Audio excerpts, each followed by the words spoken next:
तो हम लोग देख रहे हैं rich dad poor dad book. इस बुक का हम लोग सबक 1 देख रहे हैं। रॉबर्ट कियोसाकी के अमीर डैडी इन लोगों को काफी चीजें बता रहे हैं सबक 1 में। जैसे कि बताया फीलिंग पे कंट्रोल कैसे रखना है, अपने सामने विचारों के विकल्प कैसे रखने हैं।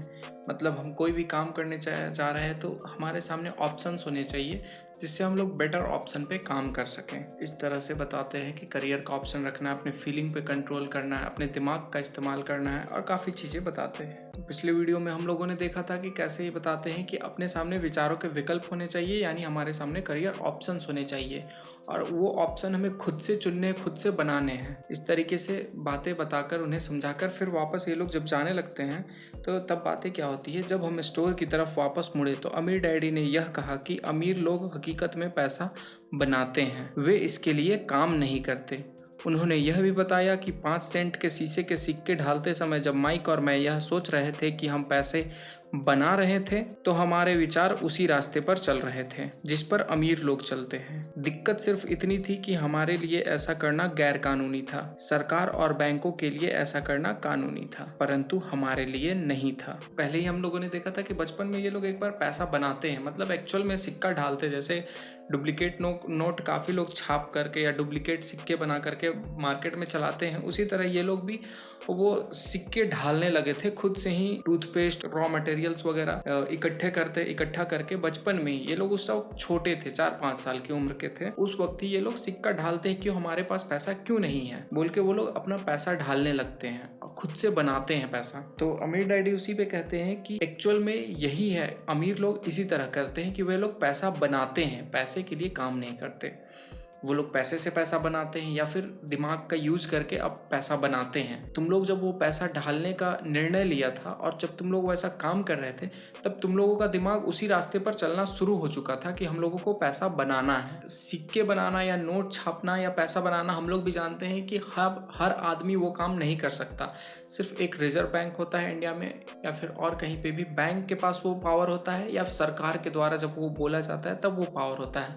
सरकार और बैंकों के पास ही वो पावर है कि वो लोग नोट या सिक्का बना सकते हैं। आम आदमी के पास में वैसा पावर नहीं है, हम लोग ऐसे नहीं कर सकते। इस बारे में ये समझाते हैं।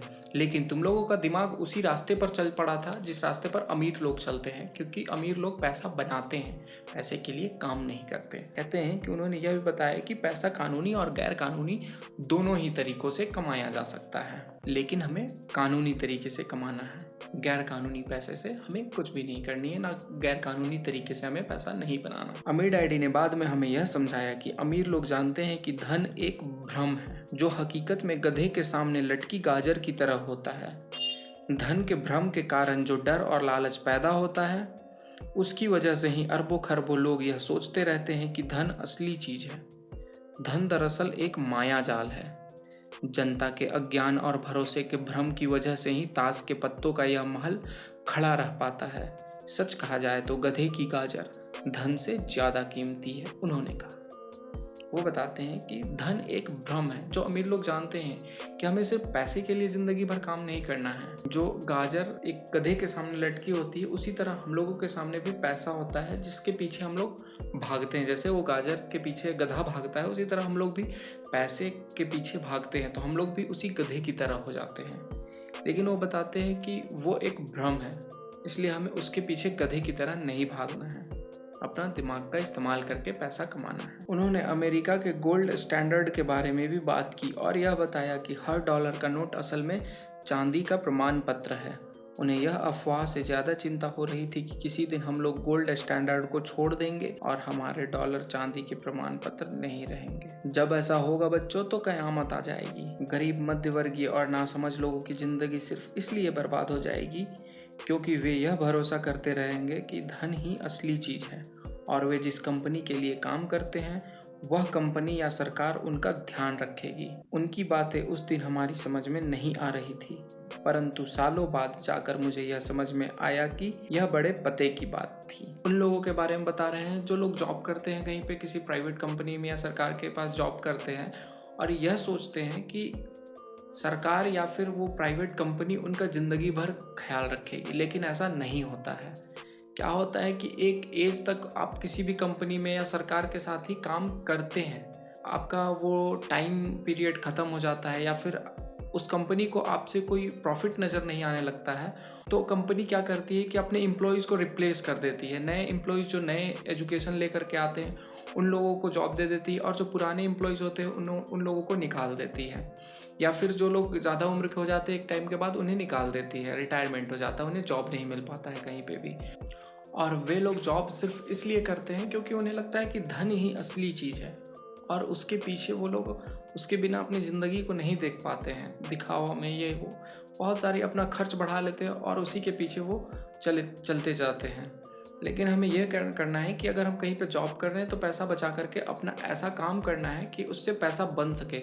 जो हमारा पैसा है उसे बेसिकली इसमें वो समझाया जा रहा है कि पैसा जो हम कमा रहे हैं जॉब करके या बिजनेस करके, कोई भी पैसा हो उसे हम लोगों को सेव करते जाना है, थोड़ा थोड़ा करके अपने खर्च को बचाना है, थोड़ा थोड़ा करके पैसे को सेव करना है, और उस पैसे को ऐसे जगह पे इन्वेस्ट करना है जहाँ पे उस पैसे से इनकम आए, और उस पैसे से उतना इनकम आए जिससे कि आपकी हर दिन की जो खर्च है या फिर आपका जो लाइफस्टाइल है, लाइफ स्टैंडर्ड है, रहने का जो लाइफस्टाइल है आपका, वो मेंटेन हो सके, या फिर आपके घर में दाल रोटी आ सके, आपको किसी चीज़ की दिक्कत ना हो सके, आप बीमार हो या फिर कोई भी प्रॉब्लम आ जाए आपके घर में, तो आपका पैसा उतना पैसा बनाकर आपको दे कि आपको उस पैसे से ही अपनी ज़िंदगी चलानी है। मतलब आपका पैसा आपको पैसा बना करके दे। हमें अपने सेविंग को उस जगह पे इन्वेस्ट करना है जहाँ से इनकम हो, जहाँ से इनकम आ सके, और उस इनकम से फिर हम लोग अपने जीवन को चलाने में खर्च कर सके और उस पैसे से ही कुछ खरीद सके। क्योंकि इसमें बताया गया है कि जब वो कंपनियां बंद होती है या फिर जब उन लोगों का जॉब चला जाएगा तो उनकी ज़िंदगी बर्बाद हो जाएगी। बर्बाद इसलिए हो जाएगी क्योंकि उन लोगों ने सेविंग किया और सेविंग नहीं किया, उसे खर्च करते चले गए। अगर आप सेविंग नहीं करते हैं और आप सिर्फ खर्च करते चले जाते हैं, तो जब आप नौकरी से निकाल दिए जाएंगे तब आपके पास कोई सेविंग नहीं होगी, फिर आप किसी दूसरे नौकरी की तलाश करेंगे या फिर कोई दूसरा काम ढूंढेंगे। लेकिन अगर आप मान के चलिए 20 से 30 साल तक आप जॉब करते हैं, उस 30 साल में आपने इतना सेविंग कर लिया कि आप उसे कहीं पे इन्वेस्ट करो तो आपकी लाइफस्टाइल चल सके। तो उस टाइम पे अगर आपको नौकरी से निकाल भी दिया जाए या फिर उस टाइम पे आप काम ना भी करो, तो आपका जो सेविंग का पैसा था वो आपको इतना पैसा कमा करके देगा, वो इतना पैसा आपको बना करके देगा कि आपकी ज़िंदगी चल सकेगी। तो उस टाइम के लिए हमें देख करके चलने के लिए, दूर तक विजन इसमें बड़ा करने के लिए कहा जा रहा है। जैसे पिछले वीडियोस में हम लोगों ने देखा था कि विजन हमेशा हमारा दूर तक का होना चाहिए, जिससे हम लोग अपने जीवन को आसान और बेटर बना सकेंगे। ठीक है, तो इस वीडियो में इतना ही। अब हम लोग नेक्स्ट वीडियो में बात करेंगे वह देखना जो दूसरे नहीं देख पाते। इस बारे में हम लोग नेक्स्ट वीडियो में बात करेंगे। तब तक के लिए बने रहें।